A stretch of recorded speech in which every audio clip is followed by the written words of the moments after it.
폭력범죄에 어떤 도시 환경 요인이 영향을 줄까로 발표할 배조성 이현진입니다. 먼저 현재 서울시의 범죄 발생 현황을 살펴보겠습니다. 왼쪽 그래프는 2022년 서울시의 주요 범죄 발생 건수를 나타냅니다. 보시는 바와 같이 절도 다음으로 폭력범죄가 연간 약 3만 7천 건으로 매우 높은 비중을 차지하고 있습니다. 이러한 폭력범죄는 심각한 사회적 이슈로 부상하고 있기도 합니다. 언론 보도에 따르면 데이트 폭력은 3년 사이 30%나 증가했고 강력범죄는 10년 만에 최다치를 기록하는 등 폭력범죄의 심각성이 나날이 커지고 있습니다. 이는 시민들의 범죄에 대한 두려움을 증폭시키는 주요 원인이 되고 있기도 합니다. 이론적 배경입니다. 과거에는 범죄를 개인의 일탈 문제로 보는 시각이 많았습니다. 하지만 저희는 폭력범죄가 사회 구조적인 문제와 깊은 연관이 있다라는 관점에서 접근하고자 합니다. 폭력범죄의 영향 요인을 도출하기 위해서는 해당 지역의 사회체계를 다각적으로 분석할 필요가 있습니다. 저희는 이러한 문제의식을 바탕으로 도시별 폭력범죄 위험도에 기반한 맞춤형 안전도시 구축을 연구 주제로 설정했습니다. 저희 목표는 각 지역이 가진 고유한 특성을 분석하여 도시 유형을 나누고 각 유형에 최적화된 맞춤형 폭력범죄 예방을 수립하는 것입니다. 따라서 저희 연구가 궁극적으로 답을 찾고자 하는 핵심 질문은 다음과 같습니다. 서울시 내 폭력범죄는 과연 어떠한 지역적 특성과 연관되어 있는가? 다음 장부터 이 질문에 대한 답을 찾아가는 과정을 보여드리겠습니다. 저희가 어떤 데이터를 수집했고 어떻게 분석에 활용했는지 설명드리겠습니다. 저희는 코스다에서 제공하는 한국형사정책연구원의 2018년 전국 범죄 피해 조사 데이터를 활용했습니다. 해당 데이터를 통해 범죄가 발생한 장소, 시간, 가해자 특징 등 폭력범죄 이면에 있는 사회, 환경적 맥락을 파악할 수 있을 것이라 생각했습니다. 저희는 이 설문 데이터를 분석하여 폭력범죄 발생과 연관될 가능성 있는 요인들을 선별했습니다. 그리고 이렇게 선별된 요인을 종합하여 다음과 같은 8개의 주요 범주로 체계화했습니다. 이후 각 범주를 구체적으로 설명할 수 있는 데이터를 수집 및 전처리하여 총 44개의 독립변수를 선정했습니다. 다음은 저희가 분석하고자 하는 목표값, 즉 종속변수를 어떻게 설정했는지 설명드리겠습니다. CCTV나 안전비상벨 같은 안전시설들은 이미 범죄가 많이 발생하는 곳에 설치되는 경향이 있다는 점에 착안하여 폭력범죄 위험도 지수라는 새로운 지표를 개발했습니다. 오른쪽 지도는 이렇게 계산된 위험도를 시각화한 결과입니다. 붉은색이 짙을수록 폭력범죄 위험도가 높은 지역이라고 보시면 됩니다. 앞서 저희는 이렇게 44개의 독립변수와 폭력범죄 위험도라는 종속변수를 설정했는데요. 이 44개의 변수 중에서 실제로 위험도에 유의미한 영향을 미치는 핵심 변수들을 선별하고자 했습니다. 먼저 종속변수인 폭력범죄 위험도는 0을 포함한 정수 형태의 빈도 데이터입니다. 또한 해당 데이터는 분산이 평균보다 훨씬 큰 과산포 현상을 보이고 있었습니다. 이러한 데이터 특성을 가장 잘 분석할 수 있는 음이한 회귀 모델과 변수 선택을 위해 L1 정교화 기법을 적용했습니다. 이 기법은 간단히 말해 종속변수에 미치는 영향이 작은 변수의 개수를 0으로 줄여 제거하고 영향이 큰 변수만 남겨주는 일종의 필터와 같은 역할을 합니다. 분석 결과 개수가 완전히 0으로 축소된 변수가 존재하지 않아 각 범주 내에서 모델로부터 도출된 결과를 토대로 첫째, 변수 중요도가 높고 둘째, 회귀 개수의 절대값이 큰 변수를 휴리스틱하게 선택했습니다. 아래 경제 범주 예시를 보시면 이해 도움이 되실 것 같습니다. 이러한 과정을 8개의 모든 범주에 동일하게 적용하여 각 범주를 대표하는 최종 핵심 변수들을 선별했습니다. 총 8개의 범주, 44개의 항목 중에서 19개의 항목이 선택되었습니다. 데이터 분석 과정을 이어서 설명하겠습니다.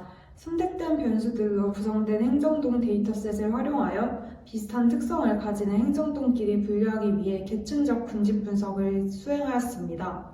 본 분석에서는 독립변수 내 비율 및 빈도 데이터가 혼재된 점을 고려하여 캔버러 거리와 와드 연결법을 거리 척도로 사용하였습니다.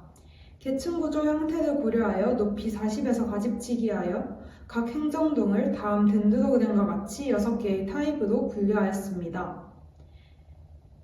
최종적으로 각 변수의 전체 평균과 타입별 평균을 비교하는 t-테스트를 수행하였습니다. 변수별, 군집별 데이터에 대한 박스 플롯을 t-테스트 결과와 함께 확인하여 각 타입에서 유의미하게 높거나 낮은 변수들을 파악하였습니다. 이렇게 T테스트 결과를 바탕으로 각 군집 내 지역들의 특성을 파악하였습니다. 특히 이 과정에서 서울시의 지도를 기반으로 각 타입에 해당하는 행정동의 위치를 시각화하여 타입별 분포를 한눈에 확인할 수 있도록 하였습니다. 타입 1은 도시 외곽 지역으로 안정적인 주거지의 특성을 보였습니다. 타입 2는 상업 혹은 업무지구로 불안정한 주거 환경의 특징을 보였습니다. 타입 3는 주거 중심의 노령화 지역이면서 유동인구가 적은 주거 중심 지역이었습니다. 타입 4는 고령화 주거 지역이면서 불안정한 경제 및 가족 구조의 특징을 보였으며 공장 단지가 많이 조성되어 있었습니다. 타입 5는 고령화 주거 지역으로 안정적인 주거 환경이 부족하다는 특징을 보였습니다. 마지막으로 타입 6는 가족 중심의 주거 물집 지역으로 안정된 주거 및 경제 환경의 특징을 보였습니다. 앞선 타입별 해석을 기반으로 범죄 위험 요소 분석 및 제안을 진행하였습니다. 폭력범죄 위험도 평균이 전체 평균보다 낮은 타입 6를 벤치마크 대상 군집으로 선정하였습니다.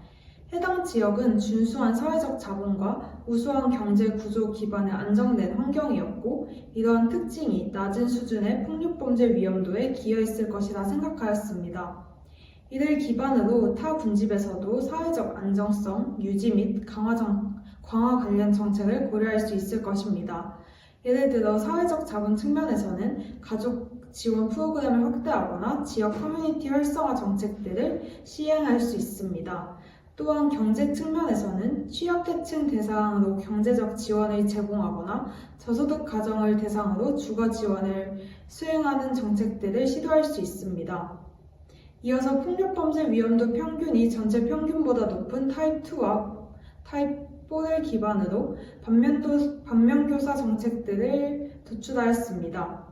해당 유형들은 주류업소가 밀집되거나 공장 단지가 조성되어 있는 등 불안정한 주거 환경의 특징을 보였습니다.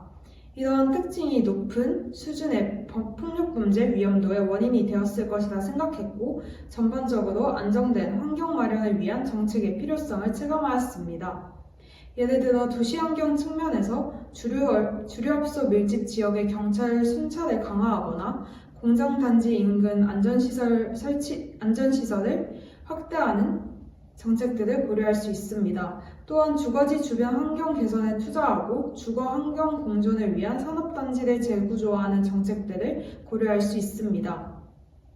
최종적으로 저희의 질문이었던 서울시 내 폭력범죄는 어떠한 지역적 특성과 연관되어 있는가에 대한 결론을 정리해 보겠습니다. 본 연구는 서울시 행정동 단위의 사회경제적 지표와 폭력범죄 위험도, 발생 위험도 간의 상관관계를 정량적으로 분석하였습니다. 이를 바탕으로 지역 간의 구조적 유사성을 고려하여 6개의 유형으로 군집화함으로써 지역 맞춤형 범죄 예방 전략의 실마리를 도출하고자 하였습니다. 분석 결과 폭력범죄의 발생은 단순한 인구 밀도나 물리적 환경의 문제가 아니라 경제적 불안정성, 가족 구조의 해체, 유흥시설의 밀집도, 낮은 정주성과 유의미한 상관관계를 보였습니다. 특히 타입 2와 타입 4 유형은 다른 유형에 비해 폭력범죄 위험도가 통계적으로 유의미하게 높게 나타났으며 이들 지역에서는 구조적 취약성이 폭력범죄의 주요 요인으로 작용하고 있음을 알 수 있었습니다. 반면 타입 6는 상대적으로 위험도가 가장 낮게 나타났으며 이는 공동체의 안정성과 사회적 지원 체계가 범죄 예방에 긍정적인 영향을 줄 수 있음을 알 수 있었습니다. 이러한 분석 결과를 바탕으로 본 연구는 유형별로 차별화된 정책적 개입의 필요성을 제안하고 있습니다. 이를 토대로 향후 도시안정정책 수립에 있어 예방 중심의 접근을 가능하게 하는 실질적인 기초 자료로서 중요한 의의를 가질 것으로 기대합니다.